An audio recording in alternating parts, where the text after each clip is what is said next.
Welcome to Suvendu academy. Suvendu একাডেমিতে স্বাগতম। আমি শুভেন্দু কুমার বেরা। বিধানসভা ভোট নিতে গিয়ে একটা গুরুত্বপূর্ণ জিনিস অনেকে দেখালো, অনেক সময় মেশিন খারাপ হয়ে যায়। মেশিন যদি কোনো কারণবশত খারাপ হয়, তার জন্য কিছু ফর্মও সঙ্গে ফিল আপ করতে হয়। সেই ফর্মগুলো কীভাবে পূরণ করব সেটা আমি একটা ভিডিও দেখিয়েছি, গত ভিডিওতে একটা দেখিয়েছি।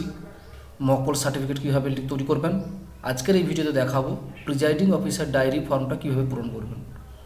ঠিক আছে, চলুন আমি দেখাই প্রিজাইডিং অফিসার ডায়েরি ফর্মটা কীভাবে পূরণ করবেন। প্রথমে দেখুন চ্যাপ্টার অ্যানেক্সার 12 চ্যাপ্টার 32 প্যারা 32.1 প্রিজাইডিং অফিসার ডায়েরি। 1 নম্বর দেখতে পাচ্ছেন, লিখতে হবে নেম অফ দ্য কনস্টিটুয়েন্সি। যে কনস্টিটুয়েন্সি আপনার ভোট পড়েছে সেটা লিখতে হবে।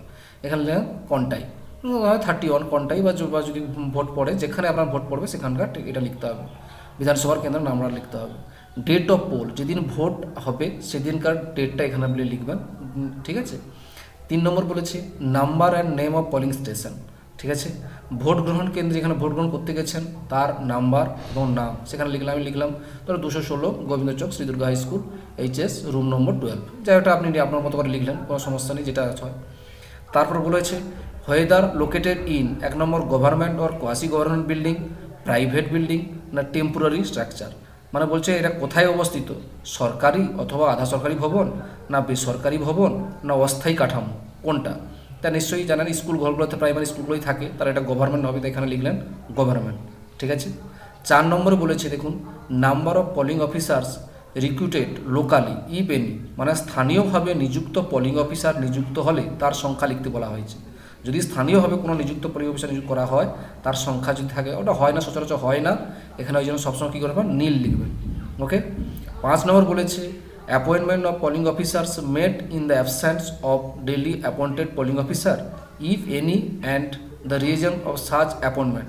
এটা কি বলেছে, বলেছে যথাযথভাবে নিযুক্ত পোলিং অফিসারের অনুপস্থিতির জন্য পোলিং অফিসার নিয়োগ করা হয়েছে কি না এবং হলে সেই নিয়োগের কারণটা কি জিজ্ঞেস করছে। এগুলো হয় না, বেসিক্যালি এগুলো হয় না, তাই এই জন্য এখানে লিখবেন নট অ্যাপ্লিকেবল লিখে দেবেন, এনেবল লিখে দেবেন, কোনো সমস্যা নেই। ঠিক আছে। এবারে 6 নম্বর যেটা বেশ গুরুত্বপূর্ণ, যেটার জন্য ফর্মটা ফিল আপ করা, electronic voting machine. Electronic voting machine যেটা ব্যবহার করা হবে। এবার তো বলছে 1 number number of control unit used, কতগুলো ইউজ করা হয়েছে। যখন মেশিন ডিস্টার্ব হয়ে যাবে, বুঝতে পারছেন, যখন রিপ্লেস করা হবে তখন আগে যে মেশিন এবং আবার যে নতুন যে মেশিন আসবে, তাহলে আমার টোটাল কী লিখবো না 2, তাই এখানে 2 লিখবেন। আর যদি চেঞ্জ করতে না হয় এখানে 1 লিখবেন। আচ্ছা, 2 নম্বর বলেছে serial number of control unit used. বলছে এবার তার কন্ট্রোল ইউনিট যে ইউজ করেছেন তার সিরিয়াল নাম্বারগুলো আপনি যে প্রথম যেটা করেছিলেন সেটা লিখলেন কমা দিয়ে, এবার নতুন যেটা রিপ্লেস করা হলো সেখানে সেই নাম্বারটা এখানে লিখলেন। বোঝা গেছে কি বললাম। এখানে যতগুলো ইউজ করবেন সে ততগুলোই নাম্বার এখানে কমা দিয়ে লিখে দিলেন। ওকে। এবারে number of ballot unit used. Ballot unit কতগুলো হবে নিশ্চয়ই বলা হয়েছে। যদি মক পোলের পরে হয়, যদি অরিজিনাল ভোটের সময় যদি ভোট করতে মেশিন খারাপ হয়ে যায় তখন কী করতে হয়, সবগুলোই চেঞ্জ করতে হয়। তখন আবার কী করবো, ব্যালট ইউনিট লাগবে। তখন number of ballot unit used, তাহলে এখানে যদি 2 লাগে তো 2 লিখবে। আর যদি বলেন না আমার মক পোলের সময় হয়েছে তখন যে কোনো একটাই চেঞ্জ করা যায়, যেটা খারাপ হয় সেটাই চেঞ্জ করা হয়, তখন 1 করতে হতো। আর যেহেতু 2 করা হয়েছে এখানে 2 করবেন। এবার ঠিক একই রকমভাবে তার সিরিয়াল নাম্বার ও ব্যালট ইউনিট ইউজড, এবার তার সিরিয়াল নাম্বারগুলো আমি পরপর করে যেমনভাবে তার নাম্বারগুলো এখানে পরপর করে লিখে দেবেন। ঠিক আছে, বুঝতে পেরেছেন, কোনো সমস্যা নেই। আচ্ছা, 7 নম্বরে বলা হয়েছে দেখুন number of paper seal used. মানে পেপার সিল মানে বুঝতে পেরেছেন গ্রিন পেপার সিল কথা বলা হয়েছে। গ্রিন পেপার সিল ইউজড কতগুলো ইউজ করা হয়েছে না, যেহেতু 2 মেশিন করা হবে, সিলিং করা হবে, তার জন্য কী করবে 2 লাগবে। ওই জন্য 2 লিখলেন নাম্বার পেপার সিল ইউজ 2 করা হয়েছে। এবার serial number paper seal used, এবার যেগুলো আমাদের ওই 2 মেশিনের জন্য সিল করার জন্য লেগেছে পেপার সিল, সেই পেপার সিলের নাম্বারগুলো এখানে পরপর করে লিখে দিলেন। তাই এটা একটা লাগলো, কমা দিয়ে এটা একটা লিখে দিলেন, পরপর করে এইভাবে লিখে ফেললেন। 7A বলেছে number of special tax supply. আচ্ছা, স্পেশাল ট্যাক্স সাপ্লাই সচরাচর 2 থেকে 3টে থাকে। এবার মেশিন ডিস্টার্ব হলে তখন যদি বাড়তি দায়িত্ব দেবে, না দিলে কিছু করার নেই, তখন 2 থাকলে 2ই রাখবেন, তাই যতগুলো দেবে ততগুলো এখানে লিখলেন 2। এবার যে সিরিয়াল নাম্বার স্পেশাল সাপ্লাই, কতগুলো সাপ্লাই করা হয়েছিল, ধরো এই এত 54, লাস্টে লিখলেন 2, এবার 55, মানে 2 দিয়েছিল 54 আর 2 55। ঠিক আছে। এবার number of special tag used, এবার যদি 2 মেশিন হয় তো 2টোর জন্য স্পেশাল ট্যাগ লাগবে, তাহলে প্রথমে নাম্বার স্পেশাল ট্যাগ, তাহলে এখানে করলেন 2, এখানে করলেন 2। এবারে serial number special tag used, এবার 2টোর জন্য 2 লেগেছে, তার প্রথমটার জন্য লেগেছিল এটা A22254 আর দ্বিতীয়টার জন্য লাগলো A22225। এই যতগুলো লাগবে পরপর করে এগুলো কমা দিয়ে লিখে দিলেন।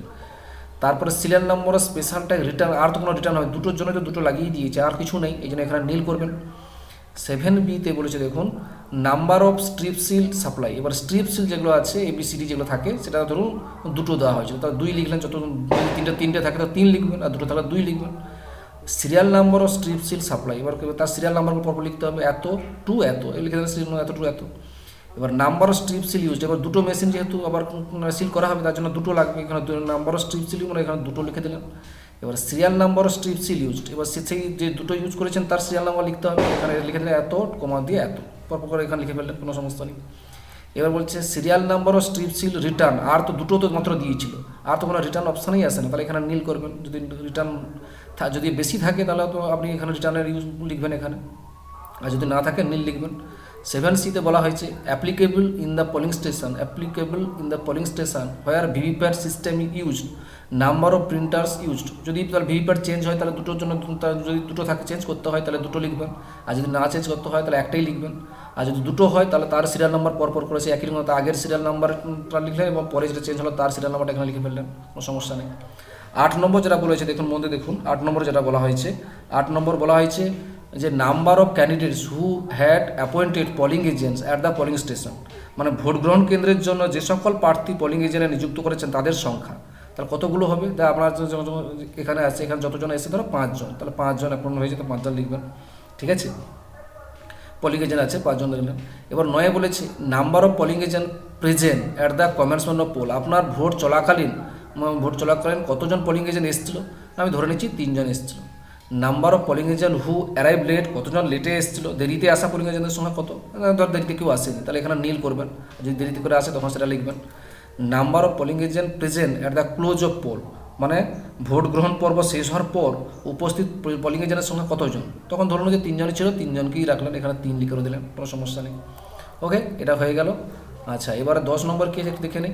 10 নম্বরে বলেছে total number of voters assign to the polling station, total number of voters, ঠিক আছে। টোটাল নাম্বার ভোটার মানে ভোট গ্রহণ কেন্দ্রের জন্য নির্ধারিত নির্বাচক সংখ্যা, মানে মেল ফিমেল মিলে কতজন হবে সেখানে, তাহলে আমি ধরলাম 850 জন, ঠিক আছে, আপনার পোলিং স্টেশনের জন্য নির্ধারিত 850 জন। এবার হচ্ছে number of electors allowed to vote according mark copy of elector, মানে আপনি অ্যালাউ করেছেন, এখানে কী হবে না নির্বাচক তালিকায় চিহ্নিত প্রতিলিপি অনুযায়ী যে সমস্ত নির্বাচককে ভোট দিতে দেওয়া হয়েছে তার সংখ্যা, কতজনকে ভোট দিতে দেওয়া হয়েছে এই মার্ক কপি ধরে দেওয়া হয়েছে, কতজন না টোটাল যেটা হবে সেটা লিখে ধরলাম 750 জন দেওয়া হয়েছে। 3 নম্বর বলেছে total number of electors as enter register of voter form 17A, এটা কী করতে হবে না নির্বাচক নিবন্ধন 17A-তে অনুযায়ী যারা ভোট দিয়েছেন তাদের সংখ্যা লিখতে হবে। 17A-তে যারা ফর্ম ফিল আপ করেছে মানে সিগনেচার করেছে বা থাম দিয়েছে এরকম টোটাল কত ভোটার সংখ্যা, তারা 750 লিখলাম, 750 জনই 17A-তে রেজিস্টার করেছে। তারপর বলছে number of votes record as per voting machine, মেশিনে কতগুলো ভোট পড়েছে, ঠিক আছে, মেশিনে কতগুলো ভোট পড়েছে না ভোট যন্ত্রে গৃহীত ভোট, ভোট যন্ত্রে কতগুলো মেশিনে ভোট পড়েছে, তা আমার ধরলাম মেশিনেও, তাহলে এটা এখানে যা ছিল এখানে তাই করলেন, তো 750 করলেন। এবারে ভিতে বলেছে, এবার ভিতে কি বলা হয়েছে না ভিতে বলা হয়েছে number of voters deciding not to record to vote, মানে ভোটদানে অস্বীকার করেছে এরকম ভোটার সংখ্যা কতজন, এরকম ভোটদানে কেউ অস্বীকার করেনি, এই জন্য আমি এখানে কী করলাম 0 করে দিলাম, ঠিক আছে, এখানে কিছু করেনি।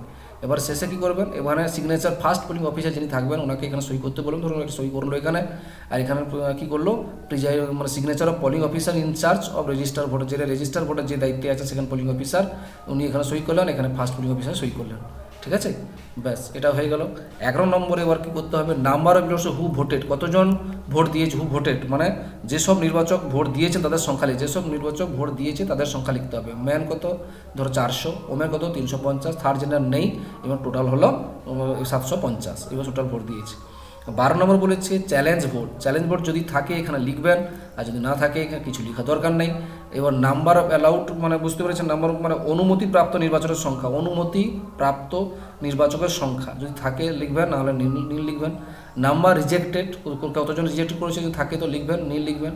অ্যামাউন্ট ফর পিরিয়ড রেস, মানে যদি চ্যালেঞ্জ ভোট যখন হয়েছিল তখন অ্যামাউন্ট যদি 2 টাকা না হয় সেরকম কিছু হয়েছে কিনা, যদি থাকে তো লিখবেন, নাহলে নীল লিখবেন, এখানে সচরাচর সবই নীলই করবেন, ঠিক আছে। 13 নম্বরে বলেছে যেটা দেখুন number of person who have voted as produce of election duty certificate, মানে ইডিসি যদি আপনার কেন্দ্রে থাকে, ঠিক আছে, যেসব ব্যক্তি নির্বাচন সময় ইডিসি দেখিয়ে ভোট দিয়েছেন তাদের সংখ্যা কতজন, যতজন তাদের ইডিসি দেখিয়েছে তাদের কতজন, না যদি থাকে তো লিখবেন, আর যদি না থাকে এখানে লেখা দরকার নীল লিখলেন। নাম্বার ওভারসিজ ইলেক্টর্স হু ভোটেড, মানে ওভারসিজ ভোটারকে নিশ্চয়ই জানে যে সব ওভারসিজ ভোটার ভোট দিয়েছেন তাদের সংখ্যা এখানে লিখতে বলা হয়েছে, তাই যদি থাকে তো লিখবেন, নাহলে নীল লিখবেন। Number of elector who voted with the help of companion, কম্পিনিয়নদের যারা অন্ধ আসক্ত ভোটার তাদের যে কম্পিনিয়ন থাকে, ধরে নিচ্ছে এখানে আপনার কম্পিনিয়ন নেই তো এখানে নীল লিখবেন, যদি থাকে এখানে ধরলাম না 2 জন আছে তাহলে 2 লিখলেন, যখন থাকবে লিখবেন। আর সচরাচর আপনি নীলই করবেন, বারবার বলছি এখানে নীল করবেন। 15 নম্বর বলছে দেখুন, number of voter caste through proxy, proxy voter যারা আছে, প্রক্সি ভোটার যারা আছে যে ঠিক আছে ভোট দান দিয়ে তাদের সংখ্যা যদি সেখানে লিখতে হবে, যদি থাকে তা নীল লিখবেন, যদি থাকে লিখবেন, নাহলে নীল লিখবেন, সচরাচর নীলই লিখবেন, কোনো সমস্যা নেই। এবারে নাম্বার অফ টেন্ডার ভোটস, 16 নম্বর বলেছে নাম্বার অফ, যদি টেন্ডার ভোট যদি হয়ে থাকে, টেন্ডার যদি হয়ে থাকে এখানে লিখবেন, আর যদি না থাকে নীল লিখবেন। আমি ধরে নিচ্ছি এখানে একজন টেন্ডার ভোট দিয়েছে, ঠিক আছে, একজন টেন্ডার ভোট দিয়েছে। এবার এটা আপনারা কীভাবে টেন্ডার ভোটটার হিসাবটা রাখবেন সেটা দেখুন। 17 নম্বরে সেটা বলা হয়েছে যে number of electors, number of electors 17 নম্বর বলা হয়েছে নাম্বার নির্বাচকের সংখ্যা, form home declaration as to their age of 10, মানে যাদের কাছ থেকে বয়স সম্পর্কে ঘোষণা গ্রহণ করা হয়েছে ওইরকম কেউ কি আছে, না কিছু নেই, তাহলে এখানে নীল লিখবেন। Who refuse to give in such declaration, কী করবেন, না রিফিউজ করেছে এরকম কতজন, না যারা এই ধরনের ঘোষণাপত্রে পেশ করতে অসম্মত করে তাদের বলা হয়েছিল কিন্তু ওরা রিফিউজ করেছে, মানে ভোট তাদের এজের জন্য একটা রিফিউজ ডিক্লারেশন দিতে বলা হয়েছিল, ওনারা বলছে আমরা দেবো না, তাই এরকম কতজন হয়েছে না, এখানে যদি থাকে তো লিখবেন, না হলে নীল লিখবেন। এবার 18তে যেটা বলা হয়েছে দেখুন, whether it was necessary to adjourn to the poll and if so the reason for search of adjournment, ঠিক আছে। অ্যাডজর্নমেন্ট কি, এটা কি হবে, না এটা হচ্ছে 18 ভোট গ্রহণ স্থগিত করা প্রয়োজন হয়েছিল কি না, বা তা করা হয়ে থাকলে এরূপ স্থগিতাদেশের কারণগুলো এখানে লিখতে হবে, এরকম কিছু হয়নি এই জন্য নো লিখলেন, ঠিক আছে, ভোট বন্ধ হয়নি। এবার 19 নম্বরে যেটা মেন যেটা লিখতে হয়, number of votes cast in every 2 আর 2 ঘন্টা অন্তর যেটা কাস্ট হয় সেটা মেশিন থেকে দেখে নিয়ে লিখতে হয়। 7টা থেকে 9টা আমি ধরলাম 200, তারপর 9টা থেকে 11টা ধরো 150, এবার 200 দেবো টোটাল ভোটার সঙ্গে এইটা পরপর করে বিয়োগ করবেন, তারা 300 ভোট হয়ে যায়, 300 থেকে 200 বাদ দিলে 150, এরকম করে পরপর করে করবেন। 11টা থেকে 1টা 145, 1টা থেকে 3টে 152, ফর্ম 3টা থেকে 5টা 103, এইভাবে করে পরপর করে এগুলো বসাবেন, ঠিক আছে। এবার 20তে যেটা বলা হয়েছে দেখুন, 20 নম্বর কি বলা হয়েছে number of slip issue at the closing hour of the poll of the elector standing of the queue line, মানে বলা হয়েছে ভোট গ্রহণ শেষ হওয়ার মুখে লাইনে দাঁড়িয়ে থাকা যত নির্বাচকদের হাতে কিউ স্লিপ দেওয়া হয়েছে তাদের সংখ্যা কতজন, যদি থাকে তো লিখবেন, ধরলাম 10 আছে তাহলে 10 লিখবেন, আর যদি না থাকে এখানে নীল লিখবেন, ঠিক আছে। তারপর বলছে time at which the poll finally close after the last search elector cast his her vote, মানে এখানে কি করবেন, এখানে করবেন শেষতম নির্বাচক ভোট দেওয়ার পর ভোট গ্রহণ পর্ব শেষ হওয়ার সময় কখন, মানে যখন শেষ ব্যক্তি যখন ভোট দেবে সেই সময় তো টাইম কত। আমি ধরে নিচ্ছি যে নীল হয়ে গেছে ছিল না, তার 6:30টায় আমাদের ভোট যেহেতু শেষ 6:30 করলেন, আর যদি 10 জন ভোট দেয় একটু সময় লাগবে তাহলে 6:45 করবেন, পিএম করবেন। 21 বলেছে বলা আছে electoral offences with details number of case, যদি কোনো থাকে এখানে নীল লিখবেন, ঠিক আছে, কোনো কিছু ঘটনা যদি থাকে। আচ্ছা, এতে বলেছে canvassing within 100 metres of the polling station, মানে ভোট গ্রহণ কেন্দ্রে 100 মিটারের মধ্যে ভোট প্রার্থনা এগুলো কিছু থাকে এগুলো নো লিখবেন। তারপর বিতে বলা হয়েছে ইমপ্রেশন অফ ভোটার্স, যদি কেউ থাকে এখানে লিখবেন impersonation of vote, impersonation of votes. Impression of votes মানে হচ্ছে কি হয়, ইমপ্রেশন অফ ভোটার্স কারা আছে, না জাল ভোট দান যদি থাকে, কেউ যদি জাল দান করবে এরকম কেউ যদি থাকে এখানে লিখবেন, আর নাহলে নো লিখবেন, এখানে বেসিক্যালি সবই নো লিখবেন, ঠিক আছে। সিটটা বলা হচ্ছে ফ্রডুল্যান্ট ডিফেসিং বা destroying or removal of the list of notice or other documents at the polling station, মানেটা কি, মানেটা হচ্ছে কোনো ভোট গ্রহণ কেন্দ্রে বিজ্ঞপ্তি তালিকা বা অন্য কোনো নথি প্রতারণামূলকভাবে বিকৃত করা বা নষ্ট করা বা অপসারণ করা যদি হয়ে থাকে সেটা লিখবেন, এখানে নো করবেন, বেসিক্যালি সব নো করবেন। ডি থেকেও ব্রিফিং অফ ভোটার মানে ভোটদাতার ঘুষ দেওয়া হয়েছে কিনা এগুলো সব নো করবেন, ঠিক আছে। ইতেও দেখবেন intimidation of voters and other person, এগুলো সব নো করবেন। বুথ ক্যাপচার হয়েছে এগুলো নো করবেন, এগুলো কিছু করার দরকার নেই, ঠিক আছে।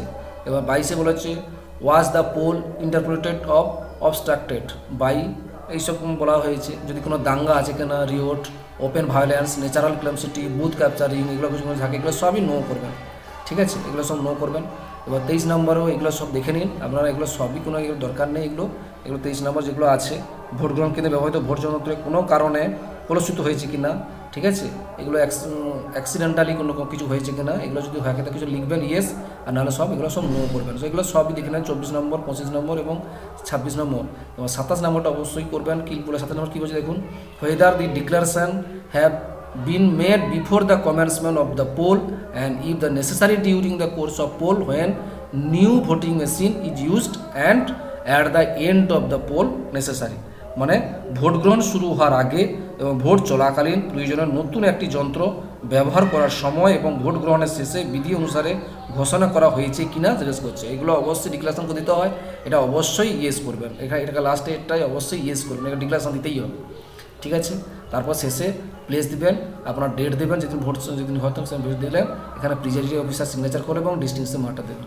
তাহলে এই ছিল আজকের এই প্রিজাইডিং অফিসার ডায়েরির ফর্ম ফিল আপ। যদি ভিডিওটা একটু ভালো লাগে থাকে অবশ্যই লাইক করবেন, আর পাশে দেখার জন্য চ্যানেলটিকে আপনারা অবশ্যই সাবস্ক্রাইব করবেন। ভালো থাকবেন, সুস্থ থাকবেন, ধন্যবাদ সকলকে।